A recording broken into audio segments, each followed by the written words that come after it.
Joining us on the program, reporting for duty, Uncle Ted himself, Ted Nugent. How are you, sir? Happy shot to y'all. Good to see you. Are you guys fondling hardware like I'm fondling hardware? Not at the moment, but yes, it's been an interesting morning. I guarantee by shaking my hand just now live on NRA radio, the whole world has got a dose of massive ballistically coefficient hardware, and I'm high on the SHOT Show. You know, I've discovered, too, I think it's important to announce this right now.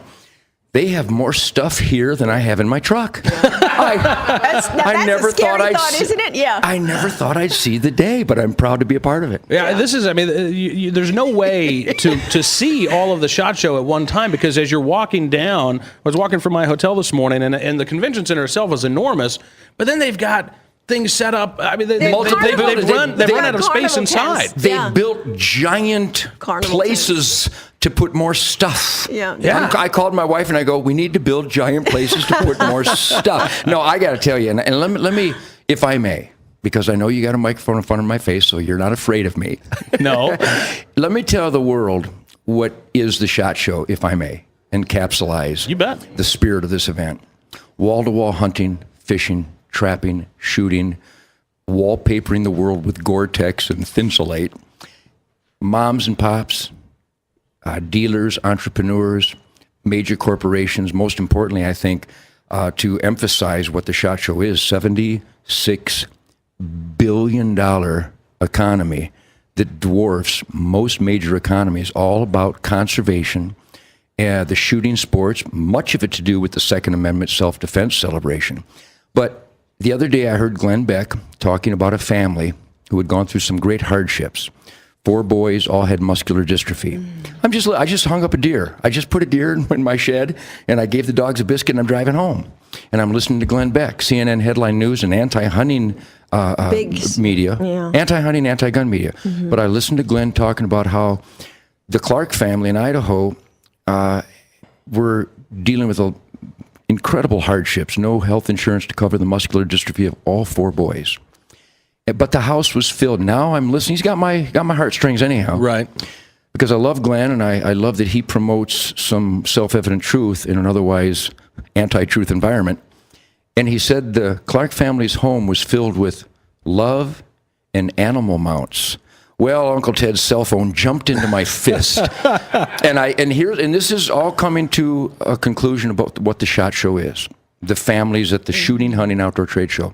I called Glenn and I said, tell the Clark family that Uncle Ted wants to donate a hunting trip for these 4 boys. If they have mounts in the house, when you do the benefit for them in Idaho, just tell them, just on the side, however you want to tell them, whatever I got to do, I don't know what tags I need or what licenses I need, what are we going to need, wheelchair trucks, wheelchair lodges. Just tell them I'm going to figure it out, and I want to donate a hunting trip to these 4 boys because it's difficult enough for them, and they obviously can't afford anything. So Glenn thanked me, and he did announce it, and they said it was the highlight of the event. I'm not bragging for me. I'm about to brag for the SHOT Show. I shared that story with a bunch of people here when I got here 4 days ago. I couldn't possibly convey all the guns and knives and boots and lodges and licenses and tags and guides, sporting goods, assistance that has been offered to me and this Clark family because the people at the SHOT Show are hunting, fishing, trapping, shooting sports enthusiasts, that it really is a lifestyle, much like it is with the Clarks, made more difficult by the disease that they have to deal with. But this family of the shooting sports gives, remember at the NRA in St. Louis a couple years ago, I was just on being a smart ass on rock and roll radio, celebrating my God-given right to self-defense, and they happened to be conducting a Ronald McDonald charity radiothon raising money. Mm-hmm. I just mentioned that, you want to raise some money? I'll donate a hunt to this. And when I got back to the NRA event, people with hunting lodges and supplies and guns and bullets and knives and arrows and bows and things, they offered me more than I could possibly need. And we did, on KSHE Radio, create the #1 pledge item in that radiothon, and it was a hunting trip by hunters, most notably the Motor City Whackmaster, Madman, Gut Pile, Addicted Fool. But I am an extremist.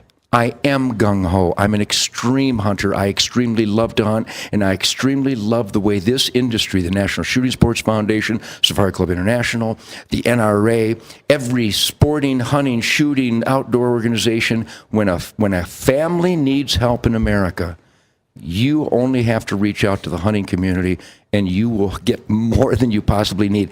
That, my friends, is the SHOT Show. Absolutely. I remember a story. This was a few months ago. There was a food bank that was getting donations from hunters, and one of the anti-hunting groups started complaining about it. Beautiful. And this food bank told these anti-hunters, these PETA activists, to shut up. They said, where's your food bank is just not a hunting enterprise, but they're a common sense enterprise. They're a humanitarian enterprise. Absolutely. And the anti-hunters are against compassion. The anti-hunters are going to protest that Ted Nugent is going to take the Clark family hunting, and I'm just going to say, don't talk to me. Talk to that young man in the wheelchair over there. And you, Mr. PETA punk, you, Mr. HSUS mindless whore, you tell the little boy he can't go hunting and then come see me. All I am is Mr. Bait Boy. I provide bait for idiots around the planet, and every time I drop some bait of goodwill and decency, the idiots plunge upon it and expose their inhumanity, and I couldn't be prouder. That's more important than a world record buck or a gut pile and a backstrap, just to cause the anti-hunters, the anti-gunners to come out like cockroaches in the spotlight, and then Uncle Ted squashes them with a Vibram soul. Well, Ted, you were talking about family, but it is what you do with kids, and you're right, the anti-hunters just go, kids and guns, oh my gosh. Beautiful. But you talk to the people out on the floor there, and they'll tell you, you know what, the biggest concern we have, aside from what's going on at the Supreme Court and all that, with the election year, they say, hey, it's getting kids involved in the sport, it's keeping the sport alive, and that's what you do with your group. Well, and that's what this industry's been doing. They woke up, if you went to the first SHOT Show, you wouldn't have seen any women. You wouldn't have seen any kids. It's amazing. You wouldn't have seen any youth stuff. Only the guilty need to feel guilty. There's always been the chipmunk rifle, and there's always been the 4-H and the Future Farmers of America. There's always been the Boy Scouts and the Girl Scouts. There's always been wonderful youth, there's always been Eddie Eagle program. But the industry failed miserably as recently as 8 to 10 years ago to really grasp the critical, pivotal survival dynamic of recruitment, not just so we can sell more Gore-Tex, but so that children won't turn into fat, dumb video zombies, be attracted by extreme sports that otherwise skateboard, numbnut, dope-smoking fools would attract them to, but that the Uncle Ted get high on being the best that you can be. NRA, shooting sports, discipline. I know the next bullseye can be in the X-ring if I put my heart and soul into breathing, sight acquisition, trigger squeeze. And isn't this fun? This industry, God bless the NRA, God bless Safari Club International, God bless Ducks Unlimited and the Delta Waterfowl, and we could go on and on. God bless the National Shooting Sports Foundation. Reach out, step outside. Finally, this year, there are more women and more kids organizations in the shooting sports methodologies than this old 59-year silver-bearded wonder boy has ever witnessed. And that's why I'm giddy. That's why I'm beside myself and enjoying my company, that finally what I started 21 years ago, the Ted Nugent Camp for Kids, now this Ray Howell just won the Outdoor Life, the Hero of the Year award, rightly so, with his Kicking Bear youth organization and charity event. More and more organizations finally have really identified priority one: tomorrow's sportsmen, tomorrow's conservation leaders, and tomorrow's disciplined shooting enthusiasts. The more a kid disciplines himself with archery, projectile sports overall, trap skeet, whether it's hunting, fishing, trapping, or just at the target range, that kid, and the evidence is irrefutable, and we got to function, we got to get everybody to focus on this more. You find a successful target shooting child, he's academically better than his peers.